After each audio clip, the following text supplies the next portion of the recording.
What if I told you Blood of My Blood Season 2 was being filmed in secret long before Season 1 even hit our screens? While fans were busy falling in love with the origins of the Fraser legacy, the cast and crew were already deep in the Highlands, fighting wind, rain, and time itself to bring the next chapter to life. Every castle wall, every rain-soaked hill, every quiet glance between the characters was hiding a bigger story, one that was never meant to be seen. But today, we're pulling back the curtain. This isn't just about how Blood of My Blood was filmed. It's about how a world was quietly rebuilt, while another one was still being born. It began almost like a whisper, a rumor among the crew that Season 2 had already started filming while the world still thought Season 1 was in early production. Only a handful of people truly knew. The secrecy wasn't about hiding spoilers. It was about preserving the soul of the story. The producers wanted to capture the raw emotion and unpredictable weather of Scotland before anyone could guess what was coming next. While cameras rolled on the first season, another team, smaller, faster, and sworn to silence, was already moving through ancient castles and wild landscapes, chasing that same haunting light that made Outlander legendary. There were no red carpets, no media leaks, no official call sheets that hinted at Season 2. On paper, it looked like additional footage. In truth, it was the beginning of something much larger, the continuation of the Fraser bloodline's untold history. At Doune Castle, known to fans as Leoch, the crew returned under the cover of darkness. Locals thought it was a simple reshoot for Season 1. But inside those thick stone walls, the cast was already wearing costumes for episodes that wouldn't air for years. Even the weather seemed to join the conspiracy. The winds were fierce, the rain relentless. Nature itself felt like part of the production. And yet that raw, untamed force became a gift. The cast often said they didn't have to act the cold or struggle. The Highland weather did it for them. One of the actors recalled a day when everything nearly collapsed, the crew waiting for hours as the rain howled and the wind tore through the bridge where they were supposed to film. They were freezing, drenched, and exhausted. But that scene, the one shot after hours of fighting the storm, became one of the most authentic moments of the entire show. You can feel the breath, the chill, the weight of it all because it was real. The same kind of secrecy extended to the costumes and props. Every piece of fabric, every weapon, every stitch told a story. Some actors even admitted to sneaking small items home. Pieces of tartan, stones from the chapel floor, a blade too beloved to leave behind. These weren't just souvenirs. They were reminders of a story being built in silence, a world that existed between takes and tempests. And then there were the stones, those legendary standing stones that have haunted Outlanders since the beginning. The props used on set were surprisingly fragile, crafted from lightweight materials that could be moved easily. But on one stormy day, the wind became too strong. The stones lifted off the ground, almost as if the Highlands themselves were rejecting the illusion. Production had to shut down and improvise. Even the land seemed to remind them, you cannot control history, only capture it when it lets you. Behind every smile in the cast interviews, there was exhaustion but also pride. They weren't just filming a show, they were preserving a world before it vanished. Between takes, they'd laugh, tease, and find comfort in each other's company. Yet when the cameras rolled, the weight of legacy returned. Blood of My Blood wasn't just a prequel. It was an emotional resurrection. Every day on set was unpredictable. One morning, the crew would be told they were shooting a small reshoot for Season 1. By afternoon, the entire location had transformed into a secret Season 2 set, complete with new costumes, characters, and lines that hinted at events far beyond what fans had seen. The dual production blurred the lines between timelines, much like the story itself, where past and future constantly collide. The secrecy also changed how the actors worked. They had to carry emotions from two timelines at once, playing younger versions of characters while preparing for arcs that hadn't yet been revealed to the public. It was emotionally draining, yet deeply fulfilling. They knew they were part of something that would one day shock fans, a layered story that mirrors the very idea of Outlander itself. Time overlapping, hearts remembering, and fate repeating. By the time Season 1 wrapped, much of Season 2 was already hidden in the vault, shot, stored, and waiting for the right moment. Fans had no idea, but the cast carried the secret like a second script, one that only they could see. Because sometimes the greatest stories aren't told in front of the camera. They're lived in the shadows, where only the rain, the stone, and the wind bear witness. If you ask anyone from the Blood of My Blood set what truly tested them, they won't say the dialogue or the long hours. They'll say the weather. The Scottish Highlands don't care about shooting schedules or costume fittings. One moment, the skies open up in a furious storm. The next, sunlight breaks through like a scene written by fate itself. For the cast, that unpredictability became both a curse and a gift. During one memorable sequence, the crew waited nearly 6 hours for the wind to calm enough for the cameras to even stand upright. The actors' hands were turning blue, faces stiff from the cold. Between takes, they'd huddle together inside tents, drinking tea and laughing about how their lips had frozen midline. But when the director called action, something incredible happened. The misery disappeared. The rain turned into part of the story. Their breath became visible. Their shivers turned real, and the pain they felt became the soul of the scene. It was no longer acting. It was survival captured on film. The production team often joked that Scotland was the show's most unpredictable cast member. You could plan everything perfectly, costumes, lighting, dialogue, and then a storm would sweep across the hills, forcing everyone to improvise. Sometimes it ruined entire shooting days, but sometimes it gave them moments no one could have scripted. When fog rolled over the bridge where Brian and Ellen shared one of their early scenes, the crew fell silent.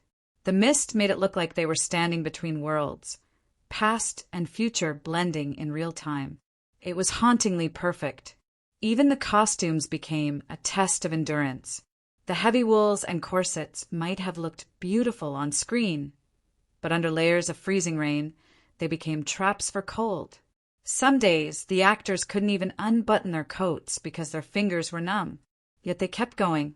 They knew that the discomfort wasn't a flaw, it was authenticity. Every drop of rain, every trembling hand, told the audience something about who these characters really were. Brought pressure, but also purpose. Every moment had to feel like it could echo through time and reach Jamie and Claire's story centuries later. There were also the quiet, unspoken moments when cameras stopped rolling but no one moved. When an emotional scene left the set in silence. Some said those moments felt like standing in sacred ground, as if the story had seeped into the stones themselves. A few crew members admitted they felt strange coincidences, sudden gusts of wind during certain lines, flickering lights in old halls. Even a sense of déjà vu that made them wonder if time itself was listening. Through it all, the cast became a family. The younger actors often said they felt like they had gained siblings on set, brothers and sisters who understood exactly what it meant to give everything for a scene. Between the harsh weather and emotional storylines, they leaned on each other more than they ever expected. That bond showed on screen. The chemistry wasn't acted, it was lived. The costume department also carried a story of its own. To keep the production quiet, every outfit for Season 2 was coded under fake names. Nothing could link them to new storylines. But the actors noticed the details. Different tartans, new embroidery, subtle colors that hinted at changes in character arcs. Those small choices were clues, silent spoilers stitched into fabric. Some costumes even became personal relics. One actor admitted he kept the strip of kilt used in the hand-fasting ceremony, a secret piece of the Fraser legacy. Another quietly pocketed 2 small stones from the chapel floor. These weren't props anymore. They were memories, pieces of the world they'd helped build. Each stolen trinket carried the energy of long nights, freezing mornings, and shared laughter under the storm. By the time filming for Season 2 secretly wrapped, most of the crew had stopped seeing it as work. It felt more like a pilgrimage, a journey through time, land, and story. They had fought the elements, kept secrets from fans, and watched fiction blur with reality. And as they packed up the final set, someone quietly said what everyone was thinking. Maybe we didn't just film a show. Maybe we lived a legend. Little did they know the hardest part was still ahead, keeping the secret alive while pretending that only one season existed. When season 1 of Blood of My Blood finally premiered, fans believed they were seeing the beginning, the first heartbeat of a new Outlander chapter. But behind the applause, the cast and crew carried a secret that was almost impossible to keep. They had already walked further into that world, lived the next chapter, and left pieces of it buried in the mist of the Highlands. Every interview, every smile on the red carpet hid the truth. Season 2 was already alive, sleeping quietly in the editing rooms. For months, they guarded that secret like it was part of the story itself. Scripts were coded, shooting schedules were disguised as pickups.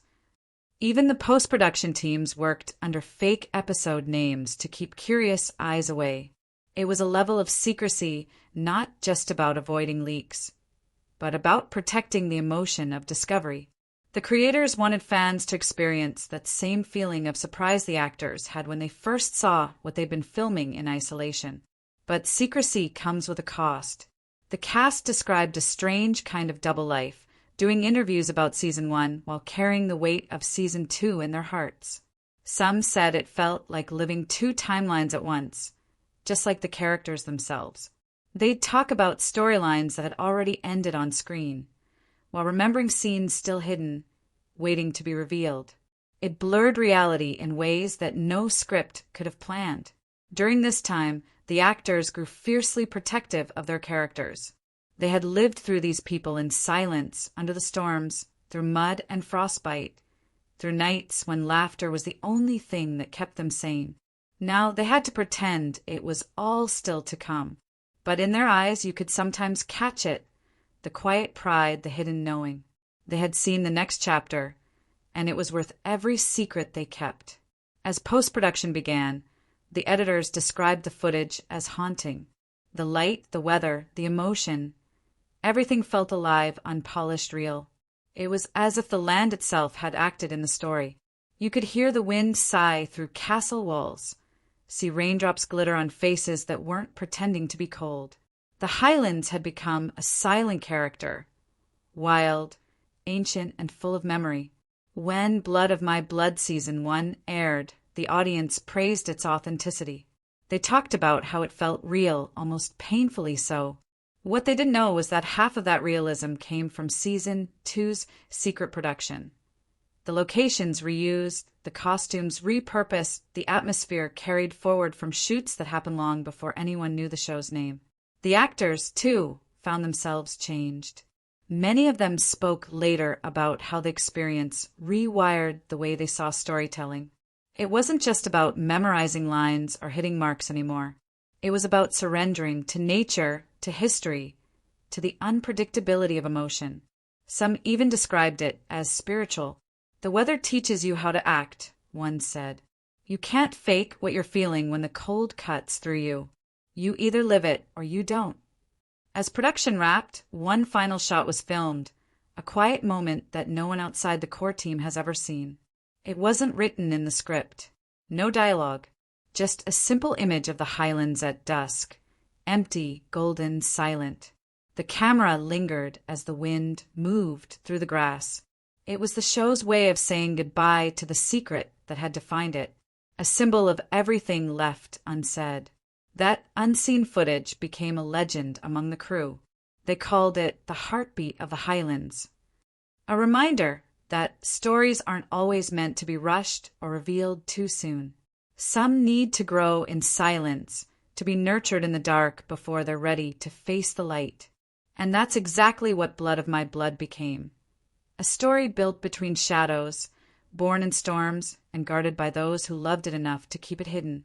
Now, as the world waits for Season 2's release, every frame carries that weight. The memory of cold mornings, the laughter in the rain, and the unspoken promise between cast and crew. That even in secrecy, storytelling never stops. Because in Outlander's universe, time isn't a straight line, it's a circle. And somewhere in that circle, under those same skies, the blood of my blood continues to flow.